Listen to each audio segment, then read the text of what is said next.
कितना करा दिए थे, एक बार दिखाना एक बार। बस बेटा बात नहीं, तुम्हें देख लो।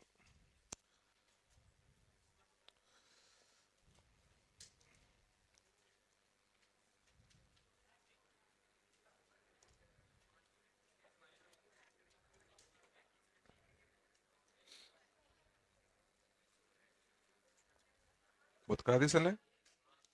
हाँ,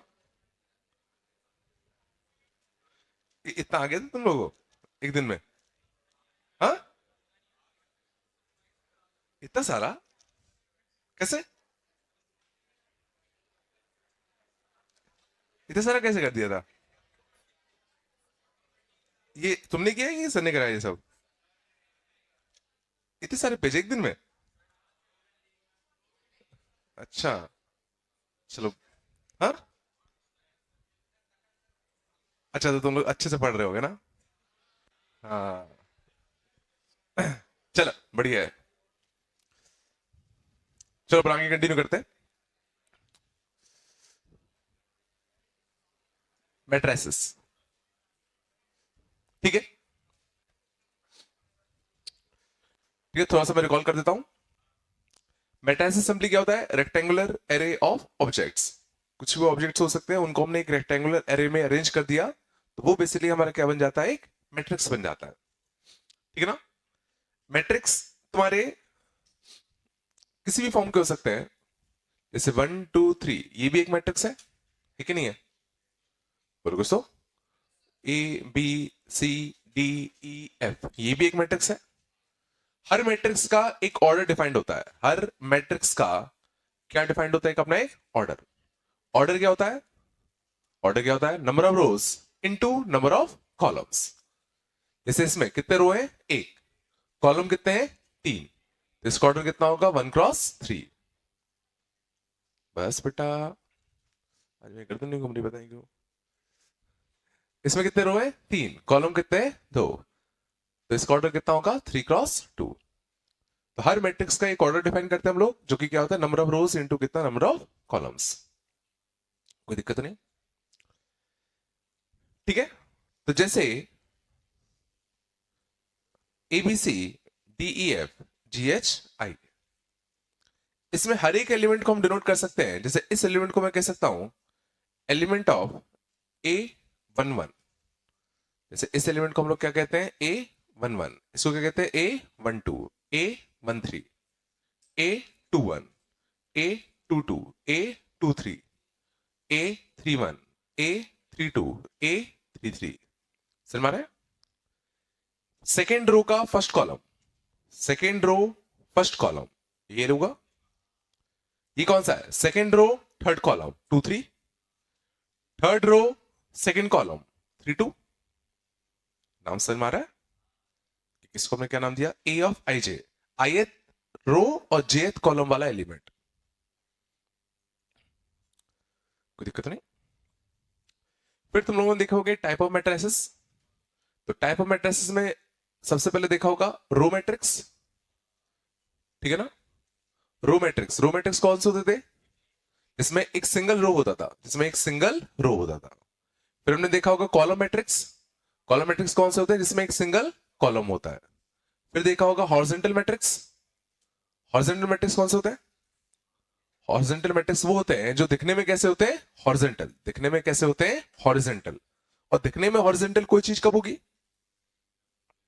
जब उसमें रो कम होंगे, कॉलम्स ज्यादा होंगे। जब उसमें रोज कम होंगे, कॉलम्स ज्यादा होंगे। सोचो जरा, जैसे 3 रो और 4 कॉलम, हॉरिजॉन्टल दिखेगा।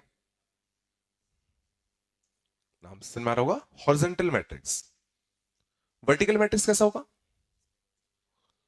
वर्टिकल मैट्रिक्स जो दिखने में वर्टिकल होंगी। दिखने में वर्टिकल कब होंगी? जब रोज ज्यादा होंगे, कॉलम कम होंगे। रोज ज्यादा होंगे, कॉलम कम होंगे। कॉमन सेंस है। फिर अगला आता था स्क्वायर मैट्रिक्स। स्क्वायर मैट्रिक्स में नंबर ऑफ रोज और नंबर ऑफ कॉलम्स कैसे होते हैं? बराबर।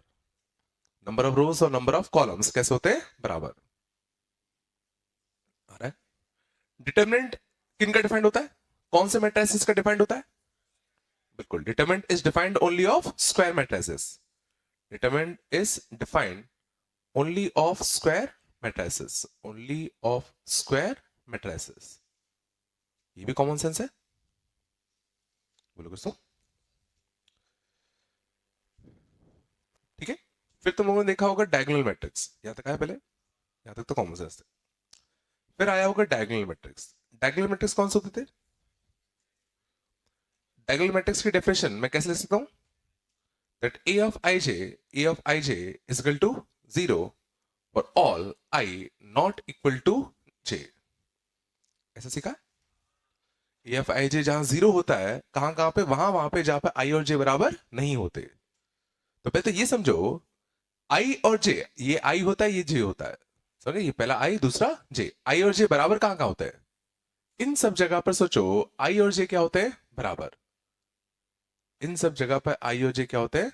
बराबर। देखो 1 1 2 2 3 3, ये जो 3 प्लेस है, इसमें सोचो मैं कह रहा हूं जे बड़ा है किससे? आई से। और ये जो 3 प्लेस है, इनमें सोचो आई बड़ा है किससे? जे से। ये देख पा रहे हो, सोच पा रहे हो? ये जो डायगोनल वाले एलिमेंट्स होते हैं, इन सब में आई और जे बराबर होते हैं।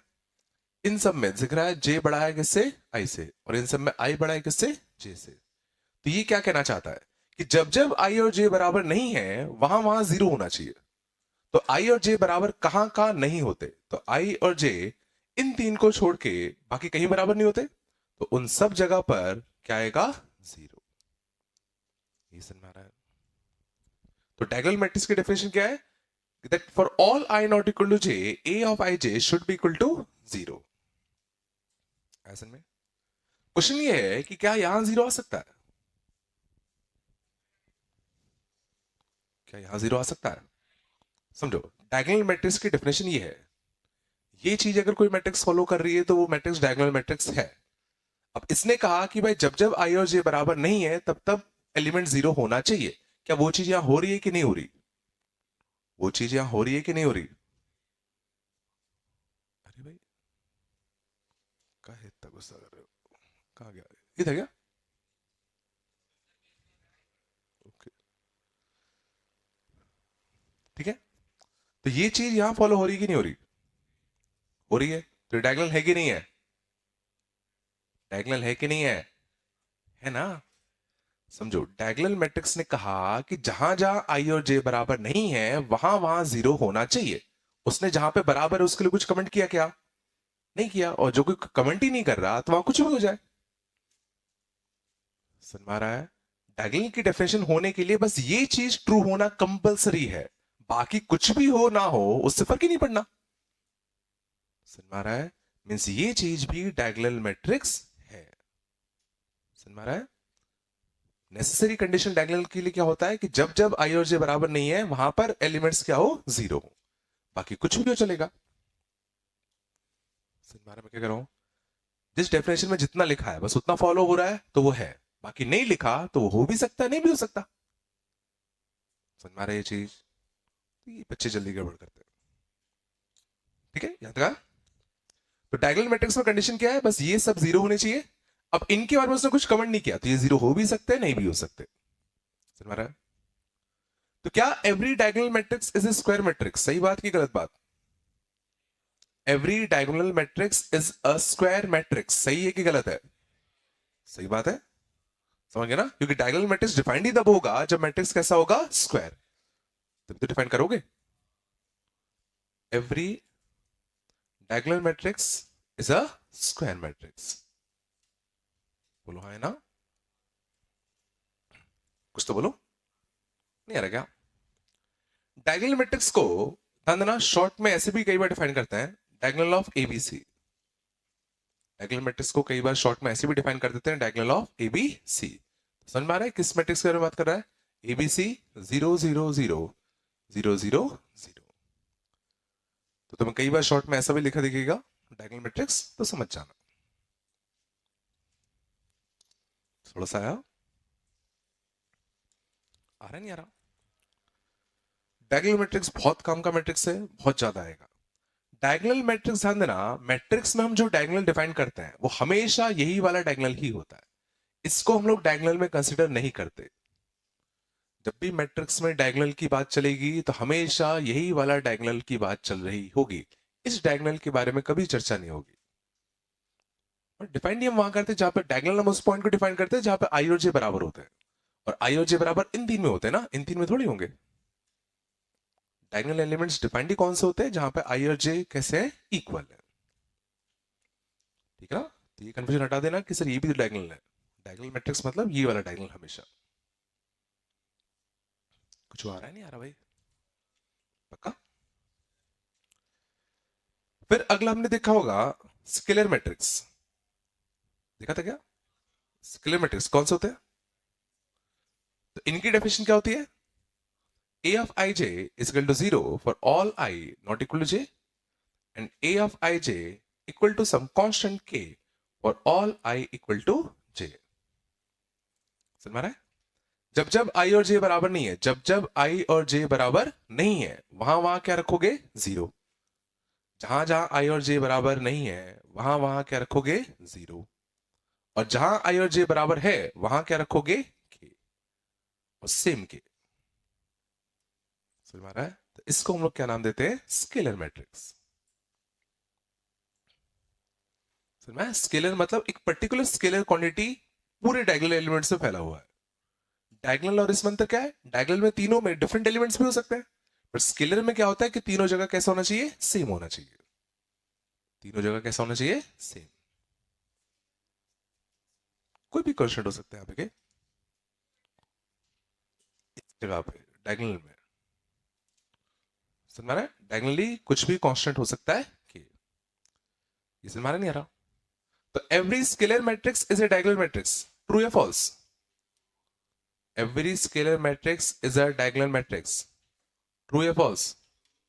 ट्रू। समझ में नहीं आ रहा? पक्का? फिर देखा होगा तुमने आइडेंटिटी मैट्रिक्स। क्या देखा होगा? Identity matrix. आइडेंटिटी मैट्रिक्स कौन सा होता है?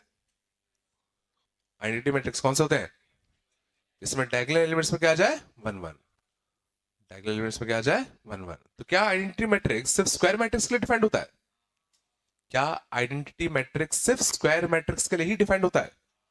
समझ में आ रहा है? आइडेंटिटी मैट्रिक्स सिर्फ किसके लिए डिफाइंड होता है? स्क्वायर मैट्रिसेस के लिए ही डिफाइंड होता है, इसमें डायगोनल के सारे एलिमेंट्स क्या हो जाए? वन। या ऐसे भी कह सकते हैं वो स्केलर मैट्रिक्स जहां पे k की वैल्यू क्या हो जाए? वन। वो स्केलर मैट्रिक्स जहां पे k की वैल्यू क्या हो जाए? वन। समझ में आ रहा है? और कई बुक्स में तुम्हें इसको लिखा दिखेगा I2 और इसको लिखा दिखेगा I3। नाम समझ में आ गया होगा? टू क्यों? क्योंकि इसका ऑर्डर क्या है? 2x2। इसका 3 क्यों? क्योंकि इसका ऑर्डर क्या है? 3x3। तो कायदे से ये भी आइडेंटिटी मैट्रिक्स है, ये भी आइडेंटिटी मैट्रिक्स है, बट ये 2 और 3 ये डिफाइन कर देते हैं कि कौन से ऑर्डर का आइडेंटिटी मैट्रिक्स, कौन से ऑर्डर का आइडेंटिटी मैट्रिक्स। नहीं आ गया? आइडेंटिटी मैट्रिक्स जिसमें डायगोनल के सारे एलिमेंट्स वन हो।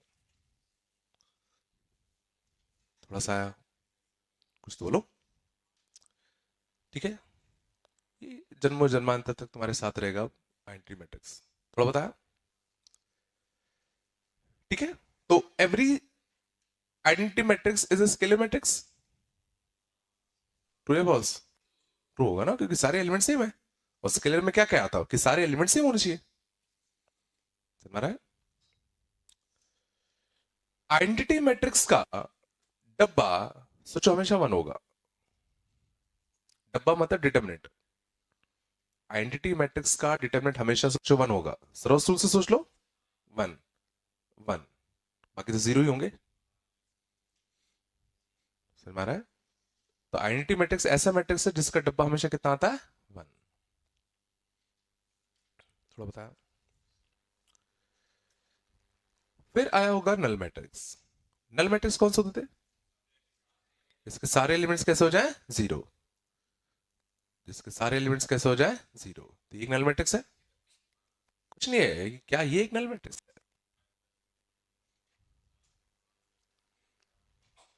क्या ये एक नल मैट्रिक्स है?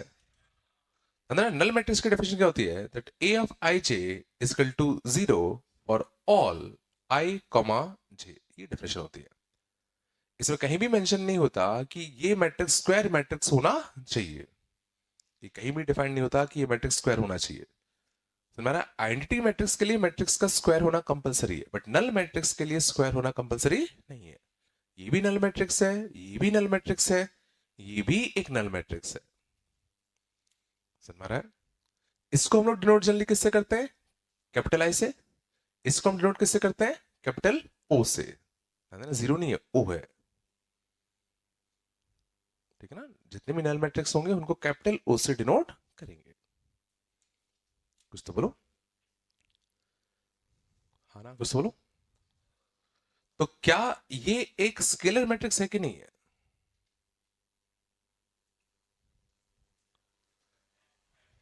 क्या ये एक स्केलर मैट्रिक्स है कि नहीं है? है कि नहीं? स्केलर मैट्रिक्स की कंडीशन क्या होती है कि डायगोनल के सारे एलिमेंट सेम होने चाहिए। अब वो सेम क्या होने चाहिए? कुछ नहीं कहा उसने, तो जीरो हो गए। समझ में आ रहा है? तो बिल्कुल ये स्केलर होगा। ये समझ में आ रहा है? आ रहा नहीं आ रहा? पक्का? और तुम लोगों ने शायद मल्टीप्लिकेशन सीख लिया होगा। तो सोचो किसी भी मैट्रिक्स का अगर तुम नल मैट्रिक्स के साथ मल्टीप्लाई करोगे तो हमेशा क्या आएगा? जीरो नहीं, नल मैट्रिक्स आएगा। बहुत इंपॉर्टेंट, ध्यान देना। दो मैट्रिक्स का मल्टीप्लाई करोगे तो मैट्रिक्स मिलेगा, दो मैट्रिक्स का एडिशन करोगे तो भी मैट्रिक्स मिलेगा, ठीक है ना? मैट्रिसेस का मल्टीप्लाई करोगे तो जीरो नहीं मिलेगा, मैट्रिक्स से मिलेगा, मैट्रिक्स मिलेगा ना? तो किसी भी मैट्रिक्स का नल मैट्रिक्स से मल्टीप्लाई करने पे तुम्हें एक नल मैट्रिक्स मिलेगा, ना कि जीरो मिलेगा। आगे इसमें बहुत दिक्कत आएगी, समझ में आ रहा है ना? तो a इंटू ओ, जीरो नहीं है, इक्वल टू ओ। थोड़ा बताया, और शायद ये भी समझ में आ गया होगा। a plus O, A plus O करते तो क्या आता? ए आता।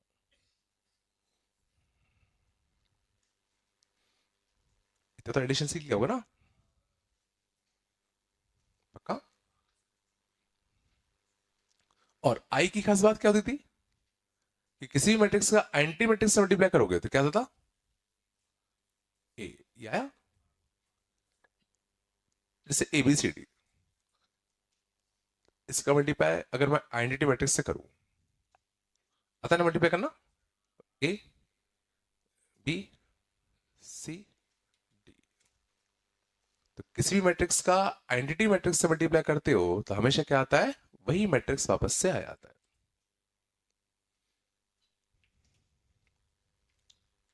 ये नहीं आ रहा क्या? समझ रहा है? मीन्स नंबर सिस्टम में, नंबर्स वाले सिस्टम में जो काम वन करता था, जो काम कौन करता था? वन। मैट्रिक्स सिस्टम में सेम काम कौन कर रहा है? Identity matrix. नंबर सिस्टम में क्या होता है कि किसी भी नंबर का तुम वन से मल्टीप्लाई करोगे तो वही नंबर आता था, किसी भी नंबर का तुम वन से मल्टीप्लाई करोगे तो वही नंबर आता था। मैट्रिक्स में सेम काम कौन करता है? Identity matrix.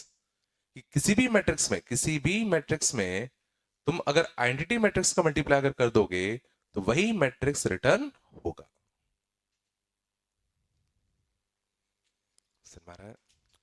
नंबर सिस्टम में जो काम जीरो करता था, 5 into 0 कितना आता था? जीरो। मैट्रिक्स सिस्टम में सेम काम कौन करता है? Null matrix. 3 1 2 5 का मल्टीप्लाई अगर तुम किससे करोगे? नल मैट्रिक्स से, तो क्या आएगा? नल मैट्रिक्स आएगा। याद रहेगा ऐसे? कुछ तो बोलो यार, थोड़ा बताया, ठीक है? पक्का है? और तुम लोगों ने देखा होगा फिर, कौन सा देखा था? Upper triangular, upper triangular matrix. तो अपर ट्रायंगुलर मैट्रिक्स, क्या अपर ट्रायंगुलर मैट्रिक्स सिर्फ या लोअर ट्रायंगुलर मैट्रिक्स सिर्फ डायगोनल स्क्वायर मैट्रिक्स के लिए डिफाइंड होता है? Upper triangular and lower triangular matrices सिर्फ किसके लिए डिफाइंड होते हैं? स्क्वायर मैट्रिसेस के लिए। इसकी डेफिनेशन क्या होती थी? अच्छा बताओ, अपर ट्रायंगुलर की। A of ij should be equal to 0 for all I greater than j। सोचो, ये क्या कह रहा है? जब जब i j से बड़ा होगा, जब जब i j से बड़ा होगा, वो सारे एलिमेंट क्या होने चाहिए? जीरो। i j से बड़ा कहां होता है? i j से बड़ा होता है इन तीन जगह पर, तो ये सारे एलिमेंट्स कैसे होने चाहिए? जीरो। ध्यान देना, उसने बाकी के लिए कुछ कमेंट नहीं किया, तो वो कुछ भी हो सकते हैं। अपर ट्रायंगुलर वो मैट्रिक्स होता है जिसमें अपर वाला ट्रायंगुलर नॉन जीरो होता है और नीचे वाले सारे कैसे होते हैं, जीरो। समझ में नहीं आ रहा? तो क्या एक नल सॉरी एक आइडेंटिटी मैट्रिक्स एक अपर ट्रायंगुलर मैट्रिक्स है? Every identity matrix is an upper triangular matrix.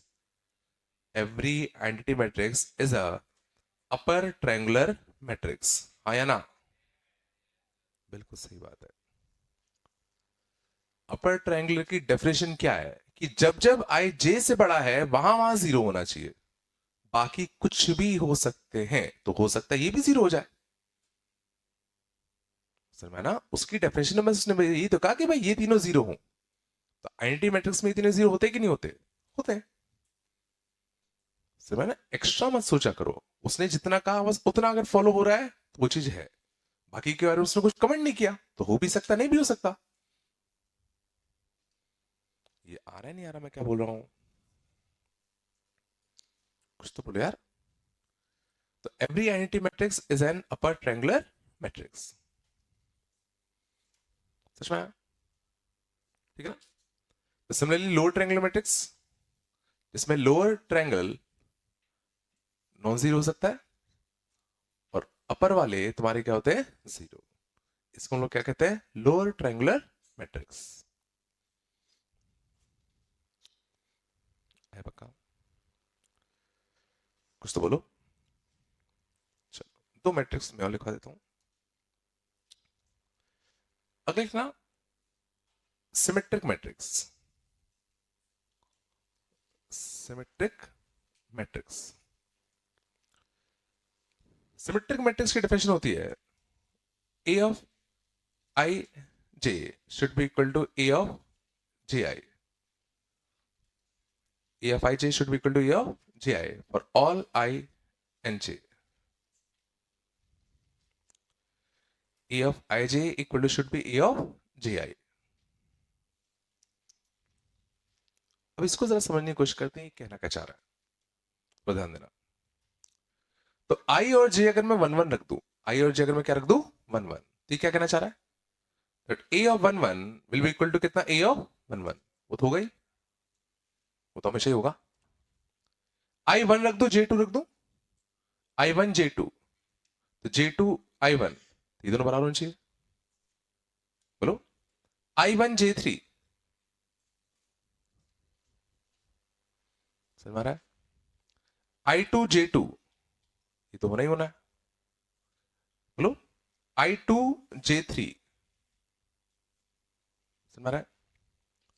तो अगर मैं इससे एक मैट्रिक्स अगर क्रिएट करूं तो सोचो दिखने में कैसा होगा। ध्यान दो अच्छे से। ए वन वन तो ए वन वन के बराबर है, तो यहां तो कुछ भी हो सकता है। ए टू टू के बराबर है, यहां कुछ भी हो सकता है, यहां कुछ भी हो सकता है। ये सोचो क्या कह रहा है, ए ऑफ वन टू जो भी होगा, ए ऑफ टू वन भी वही होगा। यही तो कह रहा है, ए ऑफ वन टू जो होगा, ए ऑफ टू वन भी वही होना है। ए ऑफ वन थ्री जो होगा, ए ऑफ थ्री वन भी वही होना है। ए ऑफ टू थ्री जो होगा, ए ऑफ थ्री टू भी वही होना है। सिमेट्रिक मैट्रिक्स कौन से होते हैं? तो सिमेट्रिक मैट्रिक्स बेसिकली वो होते हैं जहां डायगोनल में कुछ भी हो चलेगा, जहां डायगोनल में कुछ भी हो चलेगा, लेकिन ये वाले जो एलिमेंट्स होने चाहिए वो कैसे होने चाहिए, सेम। उन मैट्रिसेस को हम लोग क्या नाम देते हैं, सिमेट्रिक मैट्रिक्स नाम देते हैं। नाम से समझ में आ रहा होगा इसके अबाउट सिमेट्रिक।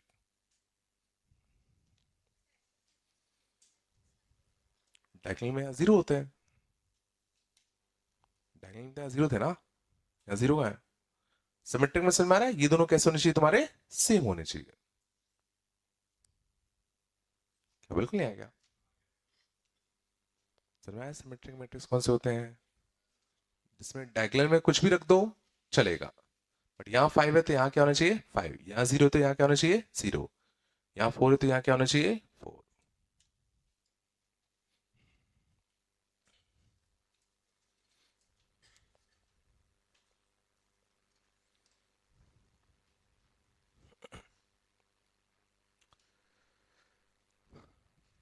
नहीं है क्या?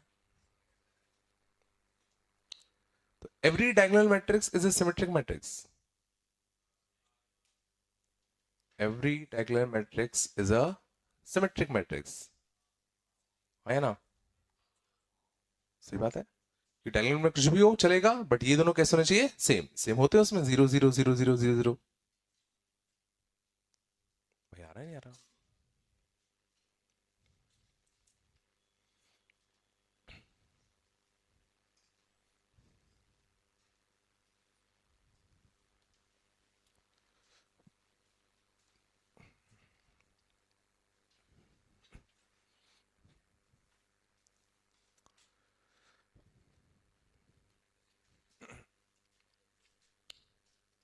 क्या हो गया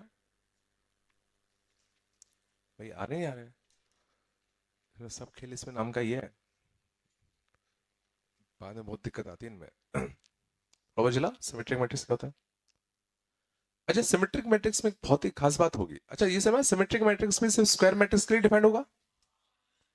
all symmetric matrices are square matrices. All symmetric matrices are square matrices. ठीक है, ये सबसे कॉमन सेंस है. पक्का ना भाई?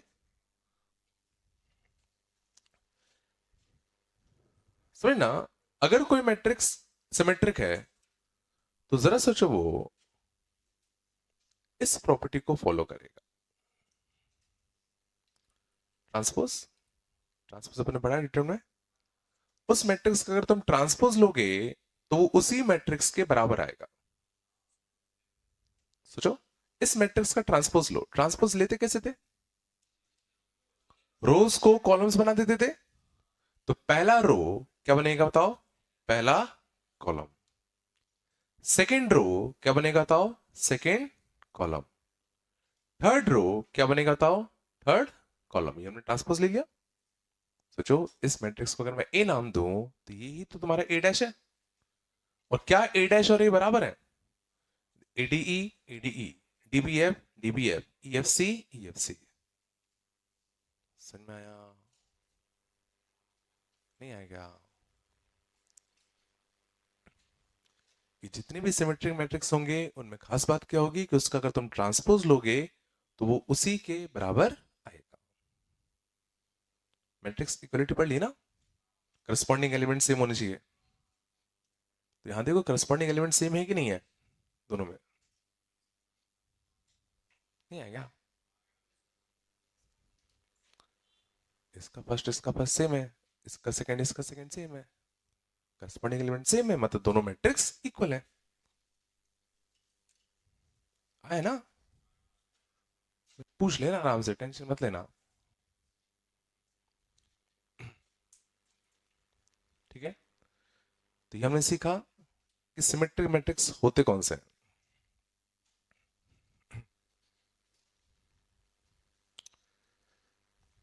पूछते रहना, मैं फिर से कह रहा हूं, ठीक है ना? चलो आगे चले क्या?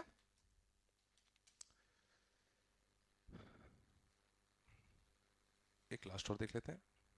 Skew symmetric matrix.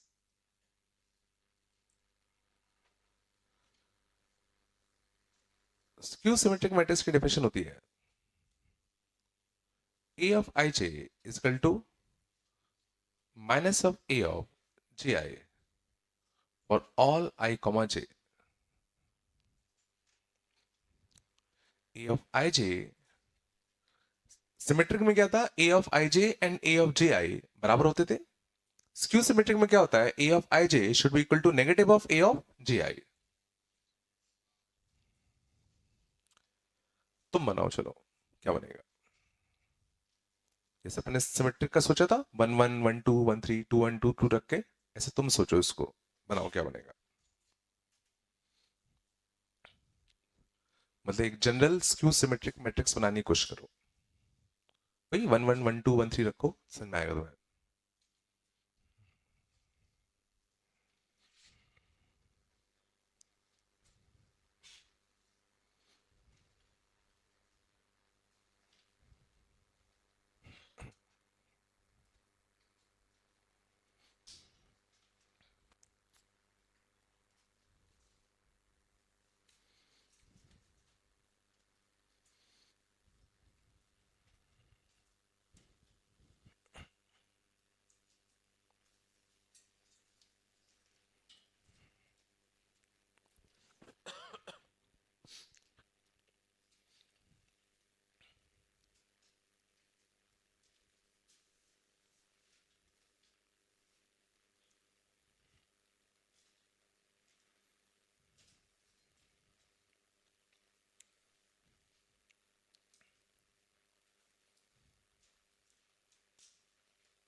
हो गया?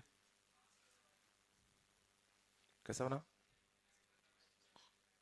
डायग्राम में 0 0 0 बने होंगे, बिल्कुल सही कहा। और करो, इसे आई और जे दोनों 1 रखो, दोनों क्या रखो? 1। तो a of 1 1 should be equal to negative of a 1 1, दोनों 2 रखते हैं, तो a of 2 2 should be negative of a 2 2 and a of 3 3 should be negative of a of 3 3। तो a of 1 1 negative of a of 1 1 के बराबर हो जाए, ऐसा कब पॉसिबल है? ऐसा सोचो तभी पॉसिबल हो सकता है जब a of 1 1 क्या हो? 0 हो। सिंपल सी बात है, कोई नंबर खुद के नेगेटिव के बराबर कब होगा? जब वो 0 होगा। क्या और कोई पॉसिबिलिटी है क्या? a of 1 1 मान लो अगर तुम 1 रख देते तो 1 इक्वल टू -1 हो सकता है क्या? नहीं हो सकता।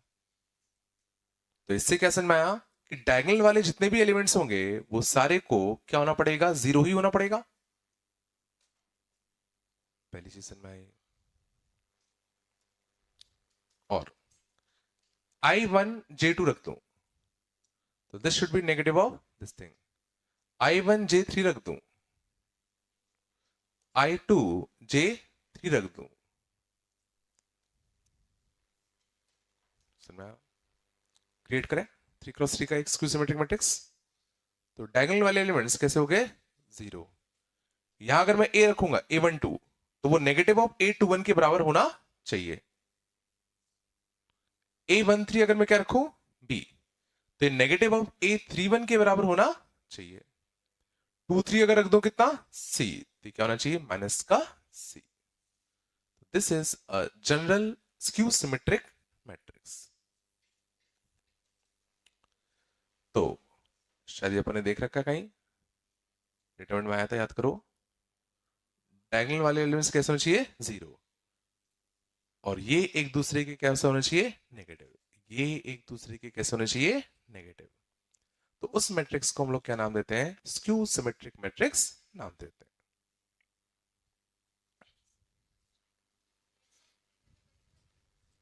हाँ, मतलब ये एलिमेंट एक दूसरे के नेगेटिव होने चाहिए।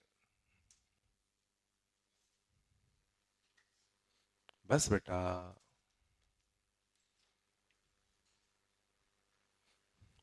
ये नहीं है क्या? क्या जल्दी हो रहा है क्या? आ रहा है ना?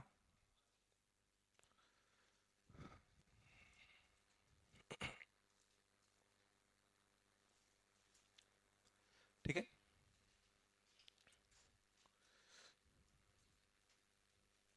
तो diagonal matrix is a skew symmetric और सिमेट्रिक क्या?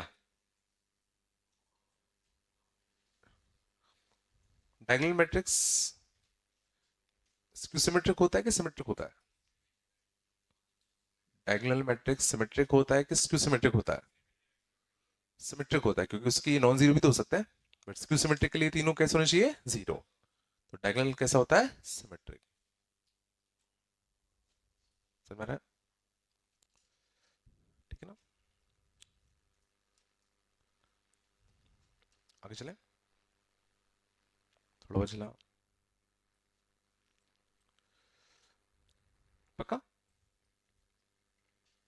आगे चले, चलो क्वेश्चन पे आते हैं।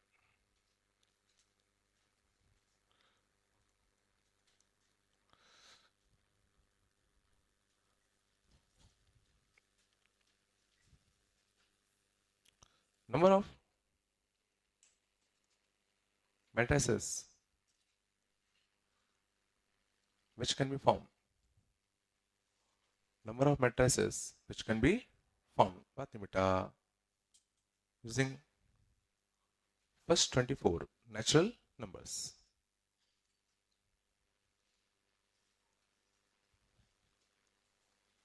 So, number of different matrices which can be formed using first 24 natural numbers. नहीं नहीं, repetition not allowed.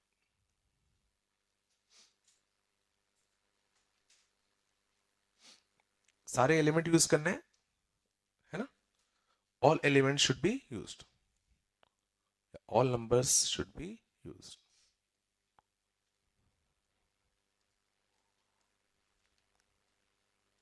बताओ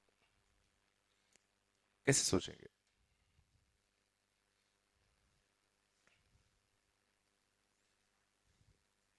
हुँ? दोनों ने आधा आधा काम किया है।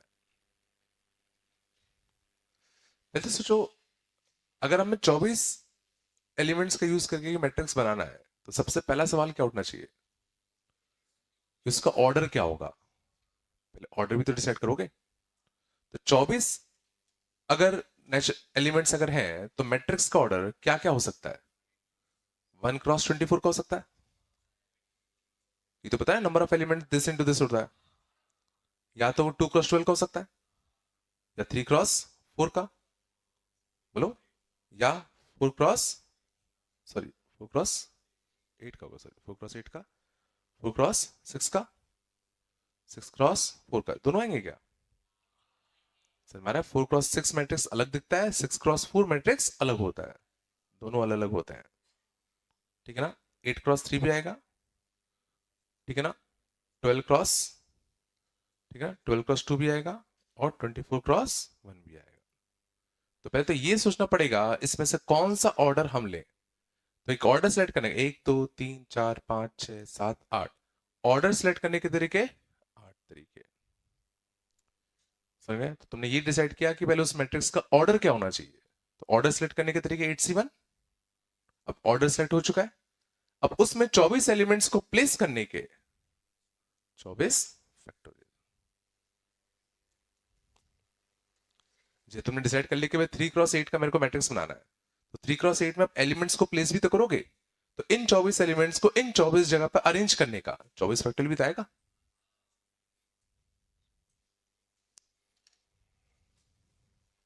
अब थोड़ा ध्यान दो, यहां पर जरा सोचो, हमने इसमें तो गिन लिया, बट अगर ये बड़ा होता तो जैसे 246 या 256। बिल्कुल। तो ये सोचो और कुछ नहीं, नंबर ऑफ डिवाइसेस ऑफ 24 ही तो है। Number of devices of 24।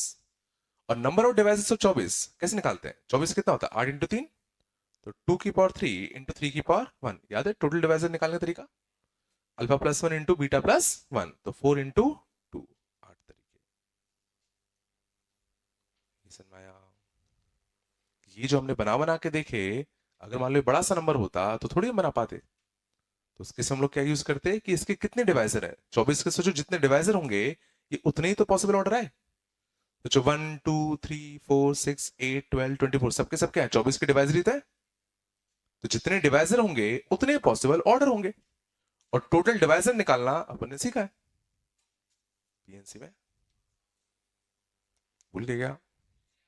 2 की बार अल्फा, 3 की बार बीटा, 5 की बार गामा, तो टोटल डिवाइजर α+1 × β+1 × गामा+1।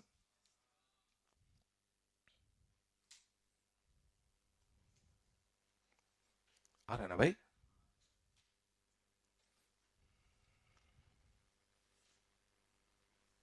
ठीक है ना? तो मैं थोड़ा लिख देता हूँ, भूल गए होगे शायद। तो जैसे अगर n होता था 2 की पावर अल्फा, 3 की पावर बीटा, 5 की पावर गामा, तो टोटल डिवाइजर्स ऑफ n आता था कितना? α+1 β+1 गामा+1।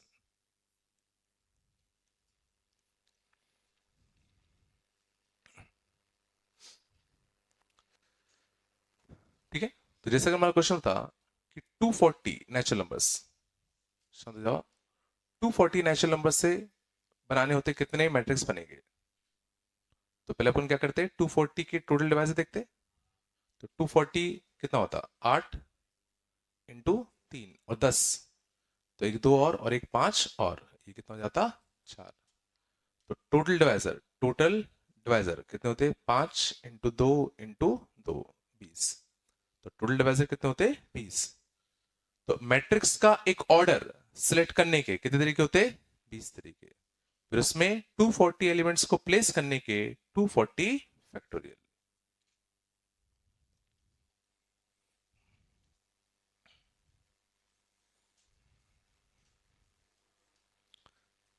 अच्छा, ये तुम लोग को याद है 240 फैक्टोरियल में कितने 2 होते हैं? ये कैसे निकालते हैं? 240/2, 240/4, 240/8 याद है? ये क्वेश्चन इस बार 2 बार आया था। पता मजे की बात क्या थी? नहीं कर पाए थे बच्चे। मैं तुम्हें वो बता रहा हूँ, और जब चलता है सबको आता तब, जब वक्त आता है तब किसी को नहीं आता। ठीक है, मैं इसलिए बार बोलता हूँ रिवीजन बहुत जरूरी है। वो सर हम भूल गए, हम याद ही नहीं था, रिवाइज ही नहीं कर पाए। वो तो कितना सड़ा क्वेश्चन था, 1 मिनट का भी नहीं था क्वेश्चन वो। 101 फैक्टोरियल में पूछा गया था कितने सात होंगे, मुंह जबानी कर लोगे। 101 फैक्टोरियल में कितने सात हैं? तो 101/7, 14 आ गया। 101/49, 2 आ गया, बस। 16 आता है आंसर। वैसे कह रहा हूँ छोटी छोटी चीजें याद तभी रहेंगी जब तुम रिवीजन करोगे। थोड़ा बताया ये। चलो अगला देखें।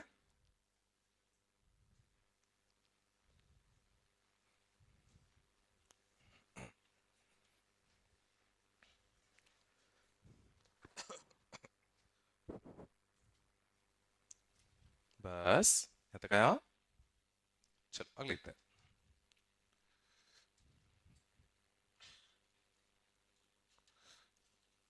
Number of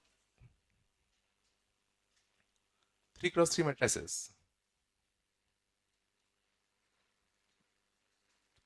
which can be formed using -5, -4, -3, 0, 1, 2 up to कितना 5 तक। ठीक है, रिपीटिशन अलाउड है, रिपीटिशन अलाउड है। पहला, नो रिस्ट्रिक्शन।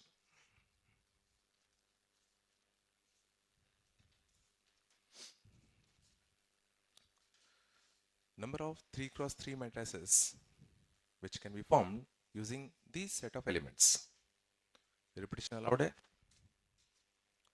पहले केस में कोई भी रिस्ट्रिक्शन नहीं है।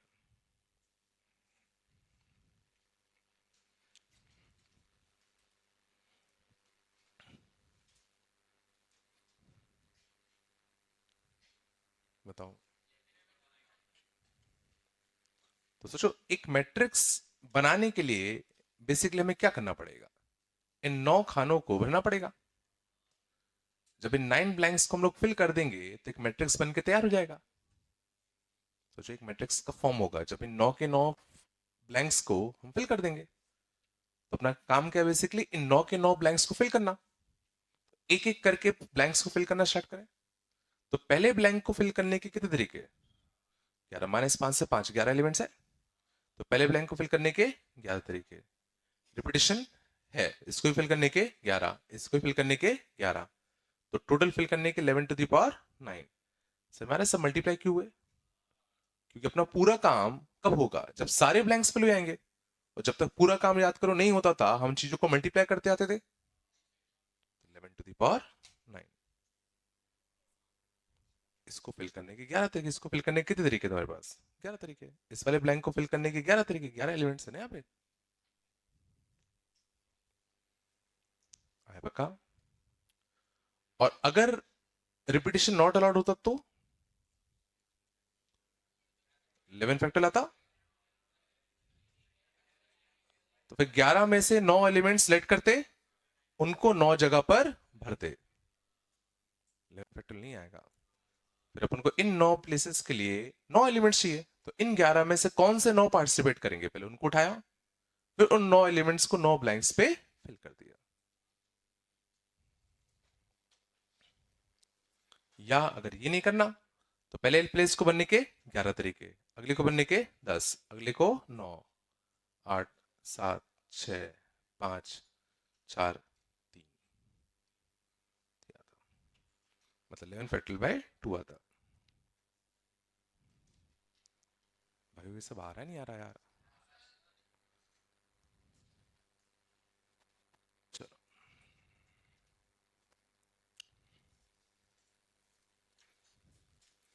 और बताओ। ठीक है, number of diagonal matrix, number of diagonal matrices कितने होंगे?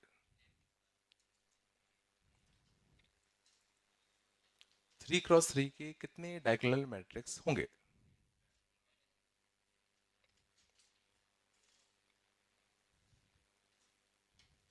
सोचो थोड़ा, कितने डायगोनल मैट्रिक्स बना सकते हो? तो डायगोनल मैट्रिक्स बनाने के लिए सोचो, यहां तो जीरो ही रखना पड़ेगा, यहां तो क्या रखना पड़ेगा? जीरो। बस इन तीन ब्लैंक्स को तो तुम भर सकते हो, और इन तीन ब्लैंक्स को भरने के लिए कितने तरीके? 11 11 11, 11 की पावर 3। बताया ना मैंने, डायगोनल के लिए कंडीशन क्या होती है कि ये तुम्हारे जीरो हो, ये कुछ भी हो चलेगा, समझ गए ना? तो जीरो हो तो भी चलेगा।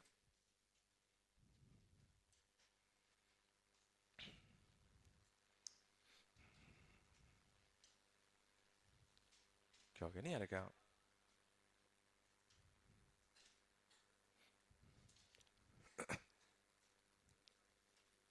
बस बेटा, चलो बाकी तुम लोग करो। Number of symmetric matrices, number of skew symmetric matrices, number of upper triangular matrix,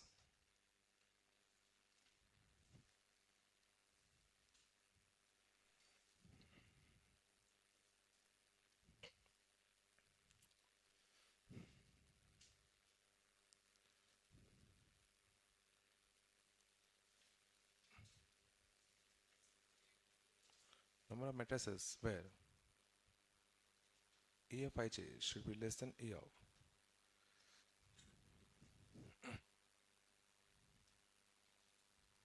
I j plus 1 for all ij.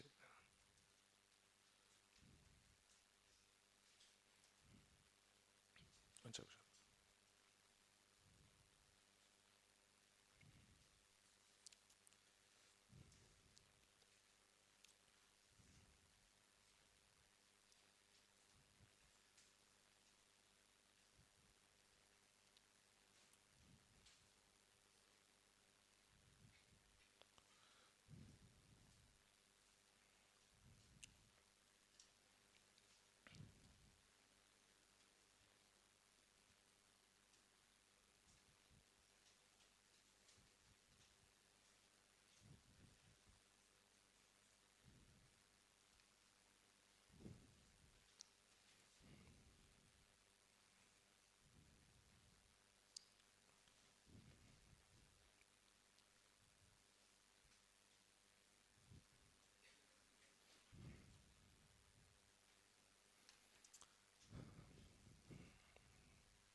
कर पा रहे हो कि नहीं कर पाए? मैं करूं? दिमाग लगाओ।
हुए क्या?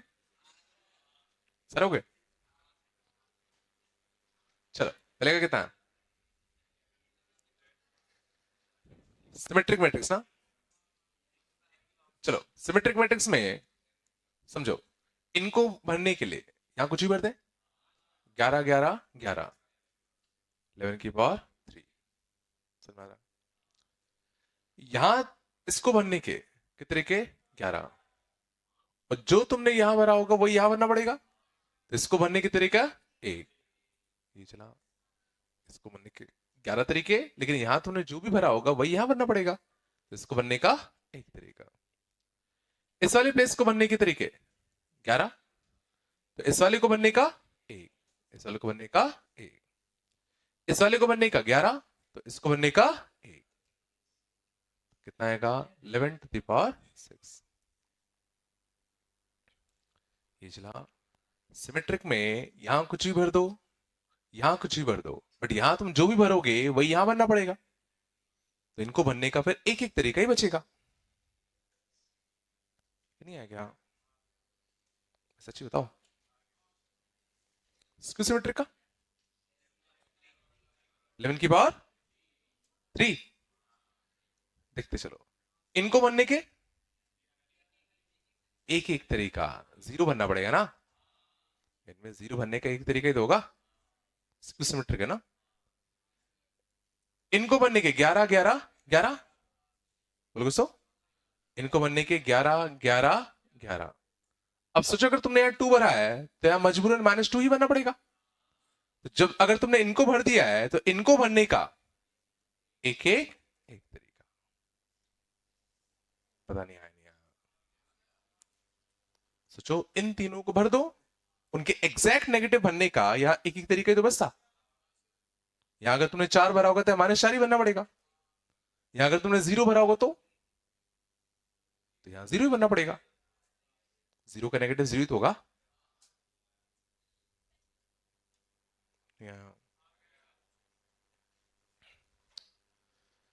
चलो, अपर ट्रायंगुलर मैट्रिक्स, अपर ट्रायंगल में यहां तो 0 0 0 बनने का एक एक तरीका, बाकी यहां पर कुछ भर दो 11 टू द पावर 6। अगला अच्छा था, number of matrices when a of ij is less than a of ij plus 1। इसका मतलब क्या पहले तो देखते हैं।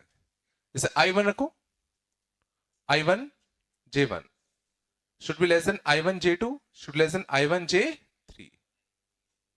सोचो जरा, i को मैंने 1 रखा, j को 1 रखा, तो i1 j1 यहाँ पे should be less than i1 sorry a1 और j2, इसे छुड़ा होना चाहिए। i1 रखो j2 रखो, तो a12 should be less than a13, means ये रिलेशन फॉलो होना चाहिए। सेम जब i2 रखो, i2 j1 should be less than a22 should be less than a23, and a31 should be less than a32 should be less than a33। समझ में आ रहा है? ये इनडायरेक्टली ये कहना चाह रहा है। अभी काफी अच्छा क्वेश्चन है,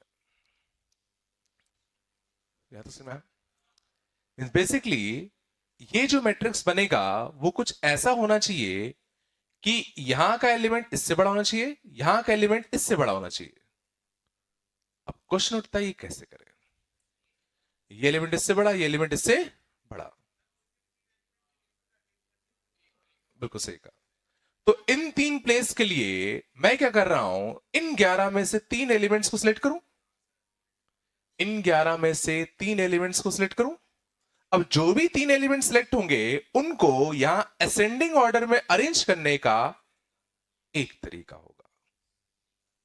सोच लो, 11 में से कोई भी 3 एलिमेंट सिलेक्ट करो, उनको यहां पर असेंडिंग ऑर्डर में ही तो अरेंज करना है। तो असेंडिंग ऑर्डर में अरेंज करने का एक ही तरीका तो होता था। बात करो, पीएनसी में से किए थे अपने क्वेश्चन, थोड़ा बताया। सेम यहां पे करना पड़ेगा, 3 एलिमेंट्स ऐसे रखने की, यहां सबसे बड़ा, उससे छोटा, उससे छोटा। तो यहां का भी कितना आएगा 11c3 अरेंज करने का एक तरीका। यहां का भी कैसा आएगा 11c3 इंटू 1। तो फाइनल आंसर क्या आएगा बताओ, 11c3 का होल क्यूब। ये लग नहीं रहा, इन 3 जगह पर 3 एलिमेंट्स अपन को असेंडिंग ऑर्डर प्लेस करने हैं, तो 11 में से 3 एलिमेंट सेलेक्ट करो, उनको यहां पर असेंडिंग ऑर्डर में अरेंज करने का एक तरीका। अब देखो पीएनसी अगर याद होगा तो आ रहा होगा, नहीं तो मुश्किल है। थोड़ा चला, अगला और अच्छा था, अगला बना लास्ट वाला, 6 इंटू 11 की पावर 6, ऐसे कुछ आएगा। Number of matrices such that sum of all diagonal elements is equal to 13। अच्छा क्वेश्चन काफी, देखो इसने कहा sum of all diagonal elements 13 होना चाहिए। तो डायगोनल एलिमेंट्स, मान लो अगर डायगोनल एलिमेंट्स एबीसी होते, बात नहीं बेटा, तो इन तीनों का सम कितना चाहिए, 13। अच्छी बात क्या है कि ए बी सी की मैक्सिमम वैल्यू में कितनी रह सकता था, 5 5 5, और 5 5 5 रखता तो सम कितना आता, 15। तो उसके पास ही में 13। इसमें मैं क्या सोच रहा हूं, अगर तीनों अगर मैं मैक्सिमम रख दूं 5 5 5 तो भी 15 ही हो पाता, और 13 पास में ही है, तो मैं केसेस गिन सकता हूं पक्का, है ना। तो 13 करने के लिए मैं कह रहा हूं 2 5 रख दो और एक रख दो 3, बोलो है ना। और क्या कर सकते हैं, दो कम करना है, तो दो कम या तो एक ही में से कर दिया, या 5 4 4 ये कर दूं, बोलो कुछ तो, और कोई तरीका, ठीक है। 5 4 4 तो हो गया, 5 5 3 भी हो गया, है ना। अभी इन्हीं को अरेंज करना पड़ेगा, इसलिए मीन्स डायगोनल में तुम सोचो दो ही ऑर्डर्ड पेयर्स हैं पॉसिबल, 5 5 4 रख दो या 5 4 4 रख दो। तो 5 5 3 5 4 4, इन तीन पेयर्स को भरने के इन दोनों में से कोई एक तरीका लोगे। अब जैसे मान लो तुमने ये लिया, तो इन तीनों को यहां अरेंज करने का, इन तीनों को यहां अरेंज करने का 3 फैक्टोरियल बाय 2 फैक्टोरियल, इन तीनों को यहां अरेंज करने का 3 फैक्टोरियल, बट दो नंबर्स आइडेंटिकल है तो याद करो 2 फैक्टोरियल का डिवाइड भी जाएगा। इन तीन प्लेस को बनने के दो तरीके थे, या तो इन तीनों से या तो इन तीनों से, तो इनमें से कौन सा इन जगह पे यूज करें वो सिलेक्ट किया, उन तीनों को इन तीन जगह पर अरेंज करने का ये किया, बाकी में कोई दिक्कत नहीं है, तो बाकी कैसे भरते रहो, 11 11 11 11, 11 टू द पावर 6।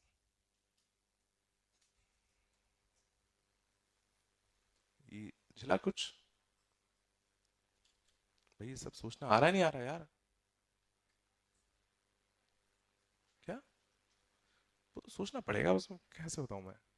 13 करना है, 5 5 5 रखते तो 15 बनता, एक कम कर दो, दो कम करना है तो 5 5 3 कर दिया, या 5 4 4 करोगे।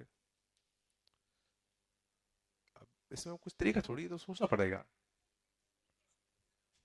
वो तुम सोचोगे तो ही आ पाएगा, ऐसे कैसे बताऊं, कुछ है नहीं तरीका इसमें। दो कम करना है, दो एक ही में से कम कर दो या दो अलग अलग में से कम कर दो, या तो दो एक ही में से कम करते या दो अलग अलग में से कम करते। हाँ बेटा, हाँ, नहीं ऐसा कुछ नहीं है, मैंने ऊपर भरने के 11 तरीके करे, उसमें -2 भी आ सकता था, उसमें -2 आता था, इधर 2 आता ऑटोमेटिकली, जगह ना मैंने ऊपर पॉजिटिव थोड़ी रखा, मैंने ऊपर भरने का 11 तरीका लिखा, 11 में नेगेटिव भी तो आ सकता है, दोनों किस आगे होंगे इसमें, आया थोड़ा सा,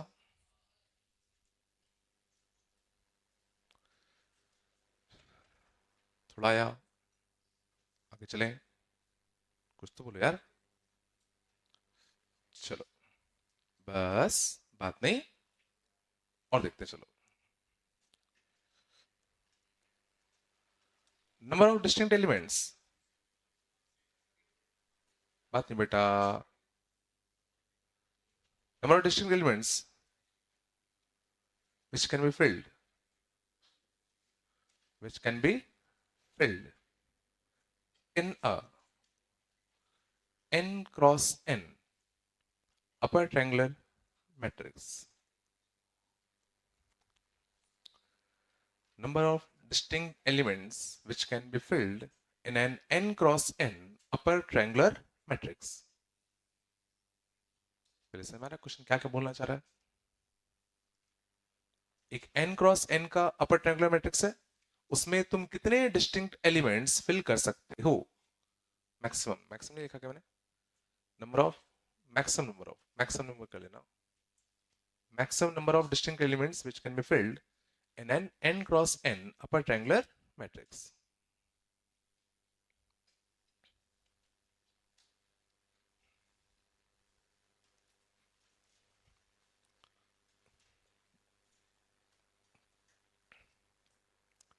तुम n क्रॉस n छोड़ो, पहले तो 4 क्रॉस 4 सोचो, 4x4 अपर ट्रायंगुलर मैट्रिक्स में, वैसे ना अपर ट्रायंगुलर इसमें होगा क्या, ये होगा अपर ट्रायंगुलर। अपर ट्रायंगुलर कौन सा था, इसमें ये एलिमेंट्स क्या होते हैं, जीरो, और ये कुछ भी हो सकता है। और अगर अपन को मैक्सिमम डिस्टिंक्ट एलिमेंट्स फिल करने हैं तो क्या करूंगा, इन सबको अलग अलग एलिमेंट से बनना पड़ेगा। तो कितने मैक्सिमम डिस्टिंक्ट एलिमेंट्स तुम यूज कर सकते हो, तो सोचो यहां कितने आते बताओ, चार, यहां कितने आते बताओ, तीन, यहां कितने आते बताओ, दो, यहां कितने आते बताओ, एक। तो 4x4 में कितने डिस्टिंक्ट एलिमेंट्स यूज हो रहे हैं, 4 + 3 + 2 +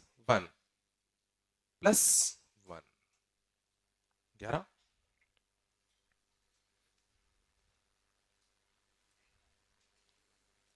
जीरो भी तो आएगा, जीरो भी तो एक एलिमेंट ही होगा ना, नहीं आया।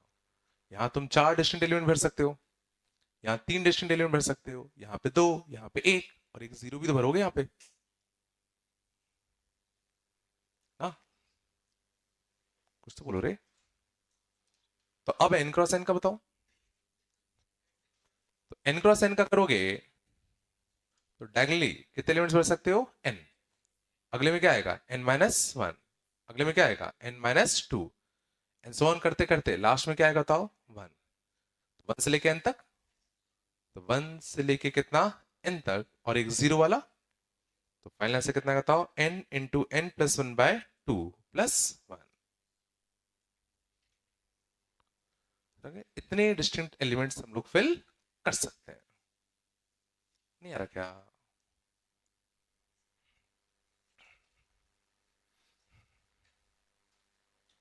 क्या हुआ, कोई दिक्कत है क्या इसमें, भाई सब सोच पा रहे हो नहीं सोच पा रहे हो, नहीं आ रहा क्या सब।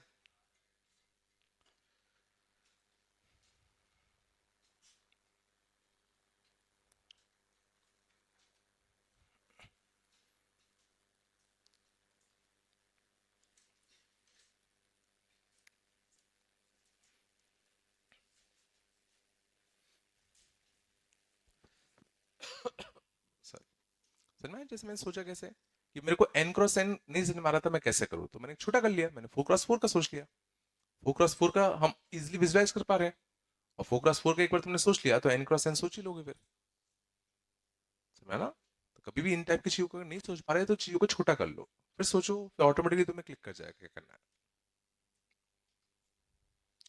थोड़ा आया,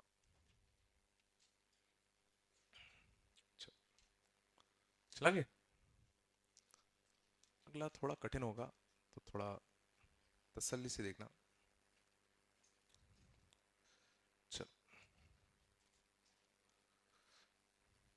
number of 2x2 matrices, number of 2x2 matrices, ठीक है, with aij belonging to 0 1 2 such that determinant of that matrix should be equal to 0।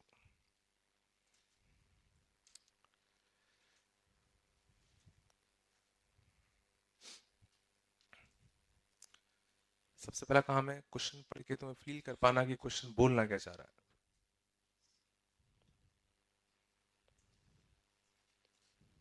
हमारा क्वेश्चन क्या कह रहा है, नंबर ऑफ 2x2 मैट्रिसेस, ये पूछ रहा है कितने ऐसे 2x2 के मैट्रिक्स होंगे with a of ij belonging to this set। इसका मतलब क्या है, इसका मतलब क्या है, उस मैट्रिक्स के जो एलिमेंट्स होंगे उन्हीं को तो हम a ऑफ ij से रिप्रेजेंट करते हैं, a11 12 21 22, वो सारे एलिमेंट्स इस सेट को बिलोंग करने चाहिए। मतलब इनडायरेक्टली वो क्या कह रहा है कि उस मैट्रिक्स में तुम सिर्फ इन तीन एलिमेंट्स का यूज कर सकते हो। ये लाइन का मतलब नहीं समझ रहा कि उस मैट्रिक्स में तुम सिर्फ इन तीनों एलिमेंट्स का ही यूज कर सकते हो, और मैट्रिक्स होना कैसा चाहिए, सच दैट उसका डब्बा मतलब डिटरमिनेंट कैसा होना चाहिए, जीरो।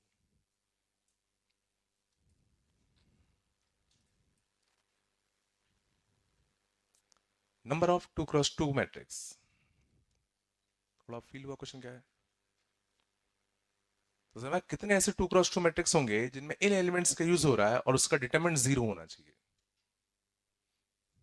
तो फील कर पा रहे हो क्वेश्चन गंदा है?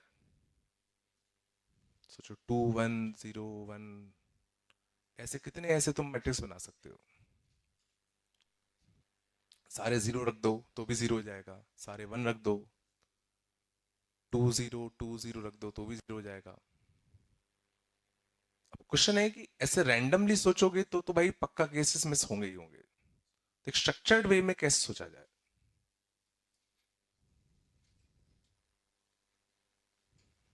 सोचो कैसे सोचा जाए?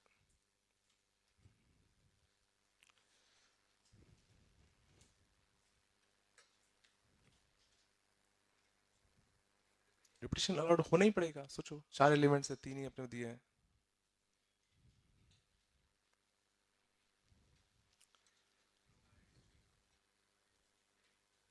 क्या?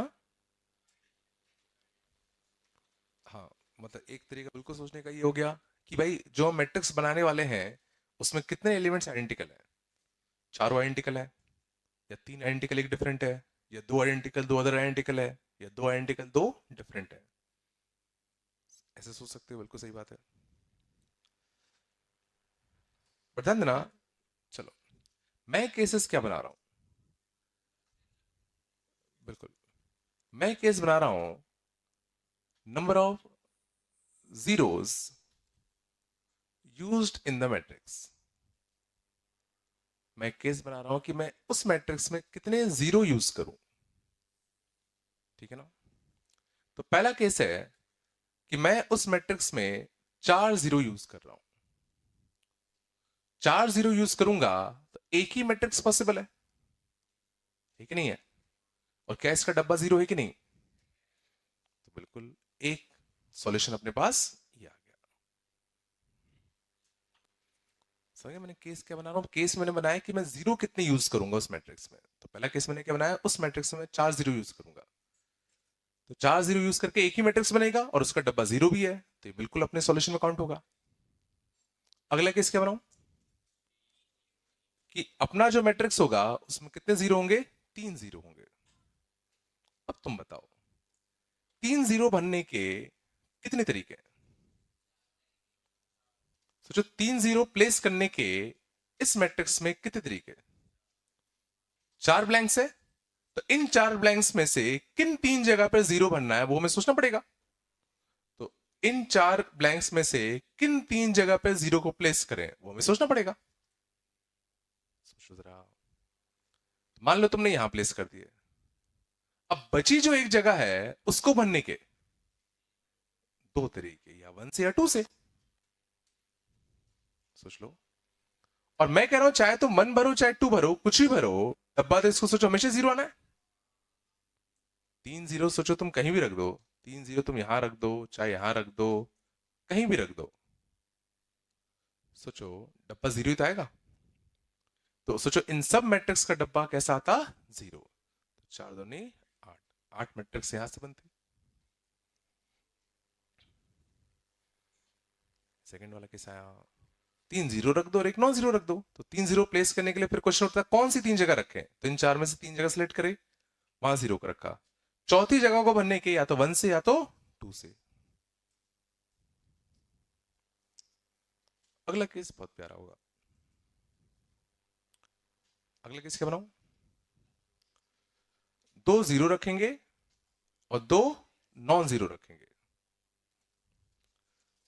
अब तुम्हें दो जीरो रखने हैं, दो नॉन जीरो रखने हैं। तो पहले तुम ये सोचो कि दो जीरो को तुम कैसे प्लेस करोगे कि डब्बा जीरो आना चाहिए। दोनों जीरो को डायगोनली प्लेस कर दो और यहां पे तुम नॉन जीरो भरोगे, 1 2 भरोगे तो क्या डब्बा जीरो आएगा क्या?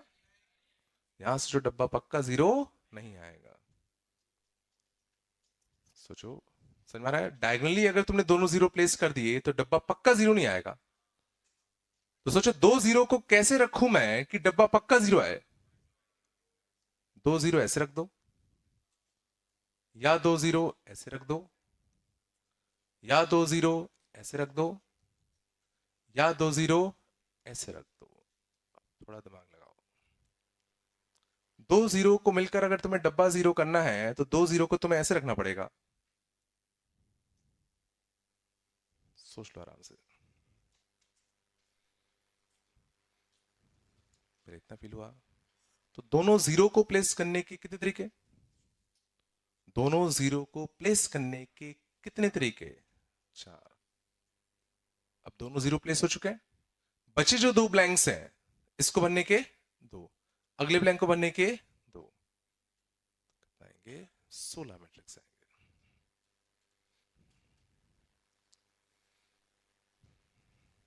थोड़ा सा कठिन है, नहीं आ रहा क्या? हमने देखा हमें दो जीरो प्लेस करना और डब्बा जीरो करना है, तो दोनों जीरो या तो ऐसे प्लेस होंगे या ऐसे या ऐसे या ऐसे। सोच लो, और कोई पांचवा तरीका नहीं है। अगर तुम डायगोनली भरोगे तो डब्बा नॉन जीरो आएगा, डब्बा नॉन जीरो आएगा ना।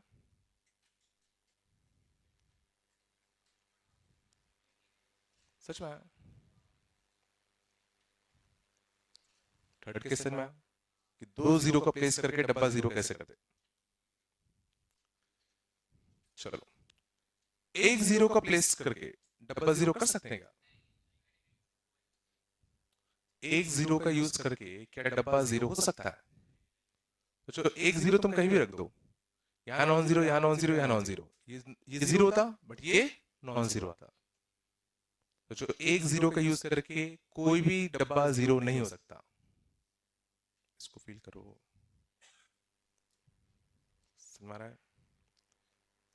यहाँ नहीं, यहाँ एक एक एलिमेंट अगर जीरो है तो डब्बा जीरो तुम कभी नहीं कर पाओगे, तो यहां से एक भी केस पॉसिबल नहीं है, zero cases possible. Last case अच्छा है, एक भी जीरो यूज नहीं किया, जीरो जीरोस, एक भी जीरो यूज नहीं करना, तो क्या पॉसिबल है ऐसा? कब? जब सोचो सारे वन हो जाए और जब सारे टू हो जाए, चारों वन हो जाए तो हो जाएगा, चारों टू हो जाए तो भी हो जाएगा। अच्छा, तीन वन और एक टू में हो पाएगा क्या? तीन वन और एक टू में हो पाएगा? सोच पा रहे, वन वन वन टू नहीं हो पाएगा। तीन टू और एक वन में हो पाएगा? नहीं हो पाएगा। दो वन और दो टू में कितने? यही मात खा जाते हैं, दो वन दो टू, तो दो वन ऐसे भी रख सकते हो, दो वन ऐसे भी रख सकते हो, दो वन ऐसे भी रख सकते हो, दो वन ऐसे भी रख सकते हो। सोचो आराम से।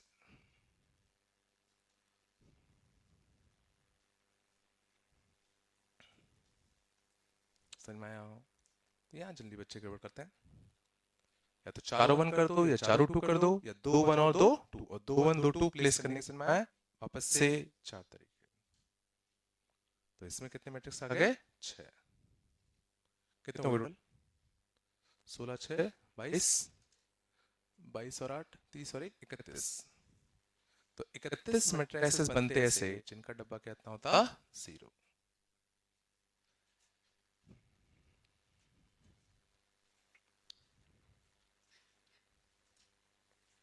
बिल्कुल यार, कुछ तो बोलो यार।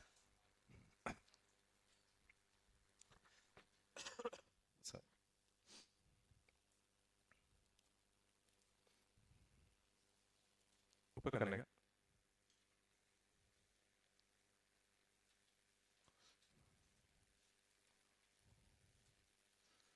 और करने के ऊपर।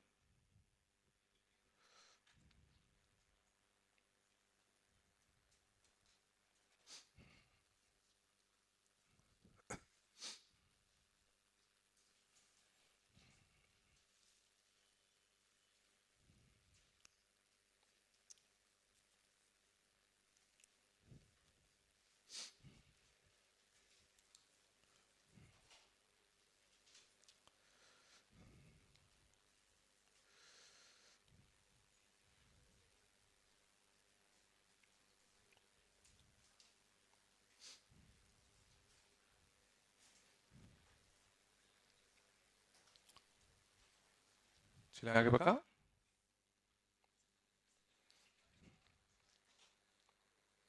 थोड़ा बस सीखे था।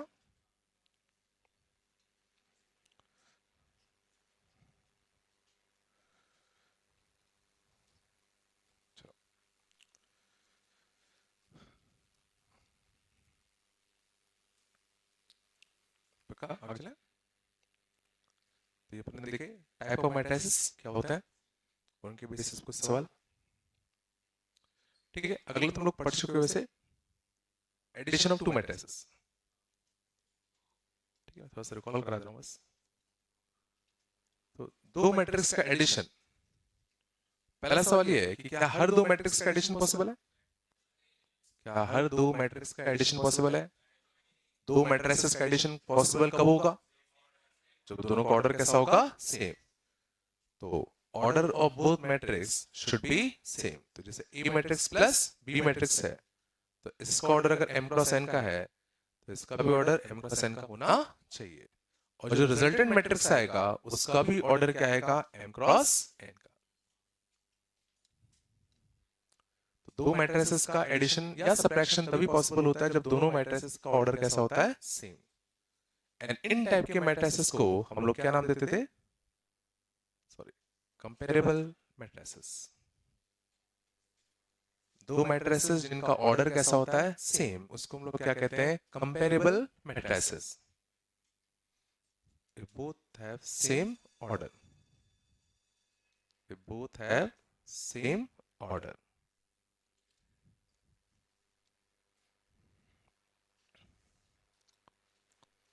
ठीक है, दो मैट्रिक्स जिनका ऑर्डर सेम होता है उनको हम लोग क्या नाम देते हैं? Comparable matrices. और जो रिजल्टेंट मैट्रिक्स आता है वो भी ध्यान रखना सेम ऑर्डर का होता है। बोलो कुछ तो। प्रॉपर्टीज ऑफ एडिशन पढ़े थे क्या? हाँ, कम्यूटेटिव एसोसिएटिव बता दी सर ने का। तो matrix addition commutative property follow करता नहीं करता?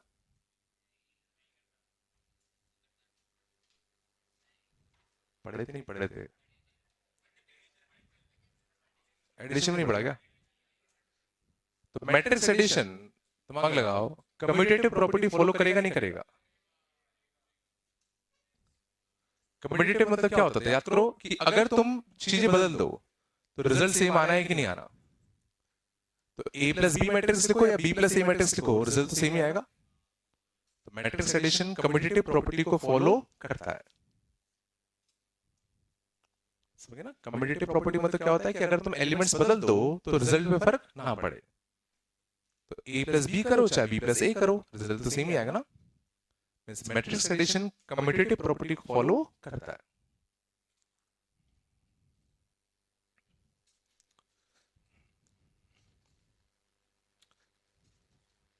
Associative associative property, associative property क्या होती है? एसोसिएटिव प्रॉपर्टी होती है कि अगर तुम्हें सेम चीज अगर मान लो तीन में लगानी है तो सवाल उठेगा कि पहले तुम ब्रैकेट किसके साथ एसोसिएट कर रहे हो। तो अगर सोचो ये फर्क नहीं पड़ रहा कि तुम पहला ब्रैकेट किसके साथ एसोसिएट कर रहे हो, तो मतलब वो चीज एसोसिएटिव प्रॉपर्टी को फॉलो करती है। तो बताओ, अगर तुम्हें तीन मैट्रिक्स का एडिशन करना है तो क्या फर्क पड़ेगा? पहले इन दोनों को जोड़ो फिर उसका रिजल्ट इसमें जोड़ो, या पहले इन दोनों को जोड़ो फिर उसका रिजल्ट इसमें जोड़ो, क्या फर्क पड़ेगा? क्या मतलब मैट्रिक्स एडिशन एसोसिएटिव प्रॉपर्टी को भी फॉलो करता है।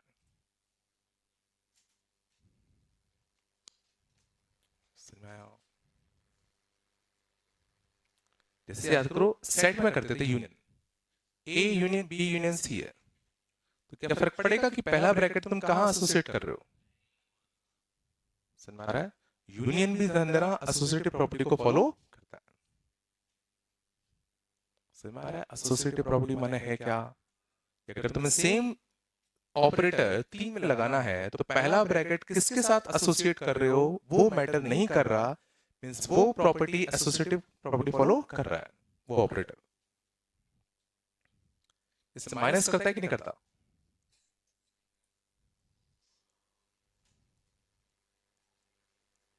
माइनस करता है नहीं करता? देखो 3 माइनस 5 माइनस 2 प्लस 2 4, यहां से कितना आएगा? Minus 4। Minus associative property follow नहीं करता, यूनियन करता है। मल्टीप्लिकेशन क्या हो गया? मल्टीप्लिकेशन मल्टीप्लिकेशन सोचो करता है। कुछ तो बोलो। समझ में आया क्या होता है? डिवीजन कम्यूटेटिव प्रॉपर्टी को फॉलो करता ही नहीं करता। कम्यूटेटिव प्रॉपर्टी में क्या होता है कि अगर मैं इनको पलट दूं, इनको अगर मैं पलट दूं, क्या रिजल्ट सेम आएगा क्या? तो डिवीजन कम्यूटेटिव प्रॉपर्टी को फॉलो नहीं करता। कम्यूटेटिव में आता ना कि अगर तुम चीजों को बदल दो तो रिजल्ट पे फर्क ना पड़े। इंटरसेक्शन कम्यूटेटिव प्रॉपर्टी को फॉलो करता नहीं करता? इंटरसेक्शन भी बोलो, कम्यूटेटिव प्रॉपर्टी फॉलो करता नहीं करता? फर्क पड़ता है क्या इंटरसेक्शन भी लिखूं या इंटरसेक्शन नहीं लिखूं? सीमित आएगा ना। तो इंटरसेक्शन कम्यूटेटिव प्रॉपर्टी को फॉलो करता है। फील होता क्या है कम्यूटेटिव और एसोसिएटिव? ये पलट रहे हो और फर्क नहीं पड़ रहा, मतलब कम्यूटेटिव प्रॉपर्टी फॉलो कर रहा है। पक्का है? ठीक है, तो दोनों चीज अच्छे से समझना, कम्यूटेटिव और एसोसिएटिव। तीसरा इसमें एक होता है additive identity. Additive identity, additive identity basically वो एलिमेंट है जिसको अगर किसी भी मैट्रिक्स में अगर जोड़ा जाए तो वो मैट्रिक्स अपनी आइडेंटिटी को रिटेन करे। वो ऐसा एलिमेंट जिसको किसी भी मैट्रिक्स में, चूंकि हम एडिशन की बात कर रहे हैं, ऐड किया जाए तो वो मैट्रिक्स अपनी आइडेंटिटी को रिटेन करे। तो ये क्वेश्चन मार्क क्या होगा? क्वेश्चन मार्क क्या होगा? Null matrix. मतलब एडिटिव आइडेंटिटी और कुछ नहीं, क्या होता है? ओ।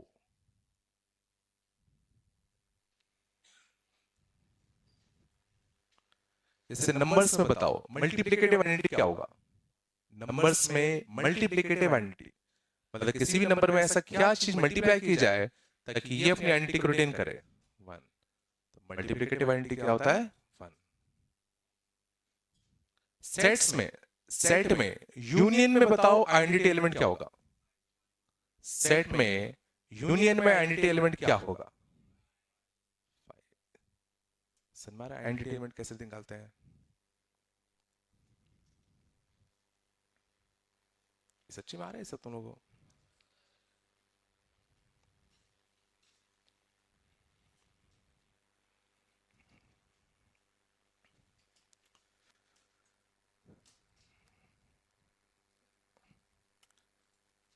एक और होता है एडिटिव इनवर्स। एडिटिव इनवर्स,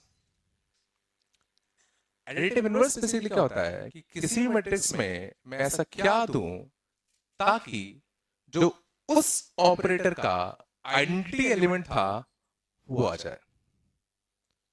ना यहाँ पे हम लोग क्या रखते हैं, हम जिस भी ऑपरेटर की बात कर रहे हैं, जैसे अभी मैट्रिक्स एडिशन की बात कर रहे हैं, तो उसमें जो आइडेंटिटी एलिमेंट था वो आना चाहिए। तो क्वेश्चन मार्क क्या हो? तो क्वेश्चन मार्क क्या होगा? Minus A. तो minus A is basically the additive inverse. A का एडिटिव इनवर्स क्या होगा? माइनस ए होगा। थोड़ा आया? अभी क्लियर होगा। नंबर्स वाले मल्टीप्लिकेशन में मल्टीप्लिकेटिव इनवर्स क्या होना चाहिए? तो पहले से जो नंबर्स वाले में मल्टीप्लिकेटिव आइडेंटिटी क्या थी? 1। तो मल्टीप्लिकेटिव इनवर्स एक ऐसी चीज ताकि जो आइडेंटिटी एलिमेंट था वो आ जाए। तो 5 का मल्टीप्लिकेटिव इनवर्स क्या हो जाएगा? 1/5। तो ए का मल्टीप्लिकेटिव इनवर्स, ए का मल्टीप्लिकेटिव इनवर्स क्या होगा तुम्हारा? 1/a होगा। समझ में आया? यूनियन को और बता दो, यूनियन का इनवर्स क्या होगा? ए यूनियन क्या इक्वल टू क्या लिखूं? क्या लिखूं? जो आइडेंटिटी एलिमेंट था वो, ऐसा हो नहीं सकता पॉसिबल, इसका इनवर्स एग्जिस्ट नहीं करेगा, पॉसिबल ही नहीं हो। ठीक है, समझ में आ गया ना?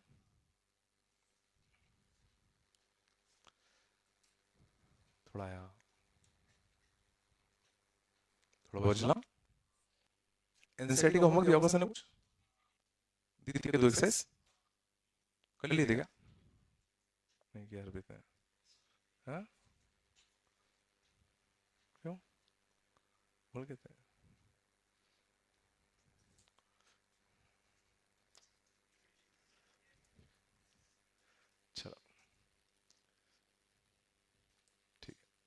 ठीक है, यहाँ तक आया समझ में? डिस्टी देना एक बार, डिस्टी में कुछ हो पाएगा?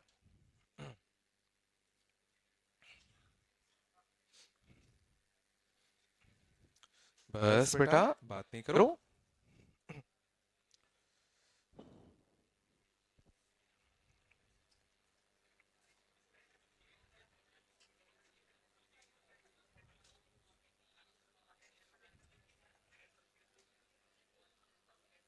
चलो चलो अभी एनसीईआरटी कर लेना, कल से देता हूं, है ना? ठीक है, कल लोगे ना? आ रहा है ना भाई थोड़ा?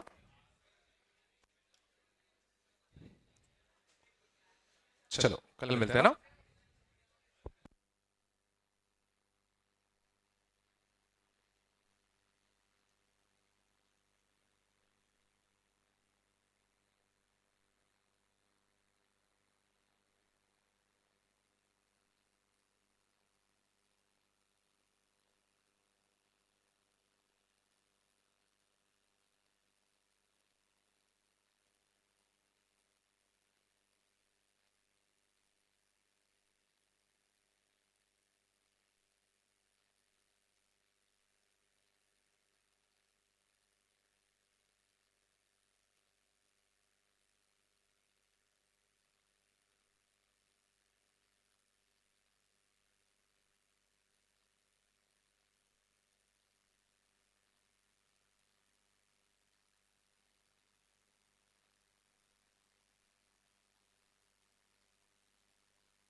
हेलो, विधि गोयल, विधि गोयल,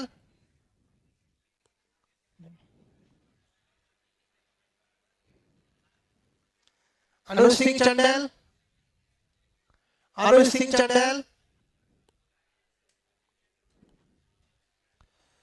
धानी गुप्ता, प्रिंस सोला,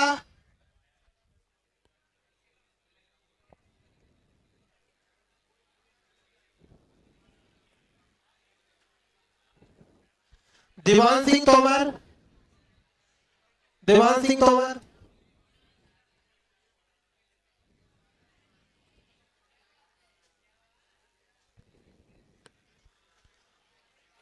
श्रीनिवास कटित, श्रीनिवास, श्रीनिवास नहीं है,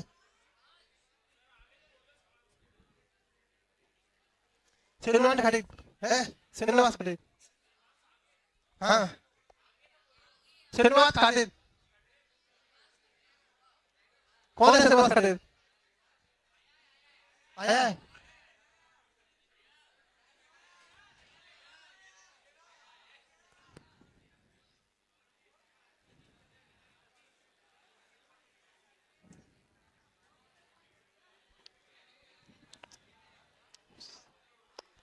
अनुज सिंह गुप्ता,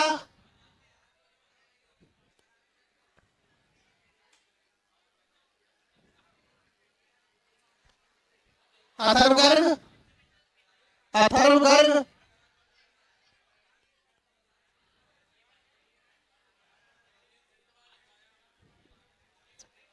अश्मा गोयल,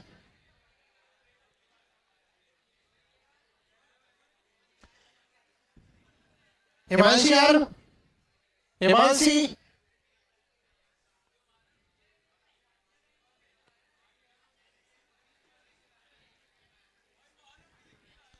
दीपाली गुप्ता,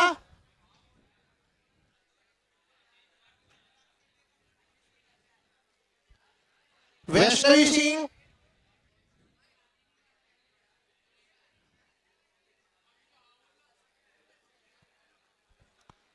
उज्जवल वाजपेयी, शांत शांत शांत हो जाओ, उज्जवल वाजपेयी,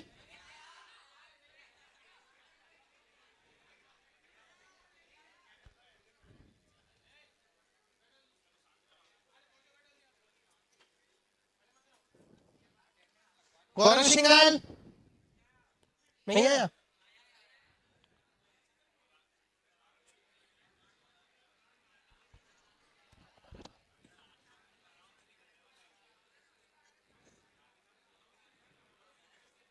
नवानी राठौर,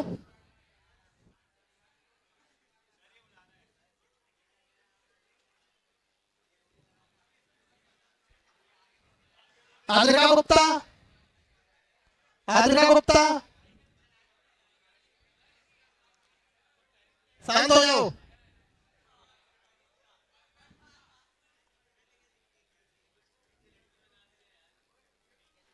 शिक्षा से उरे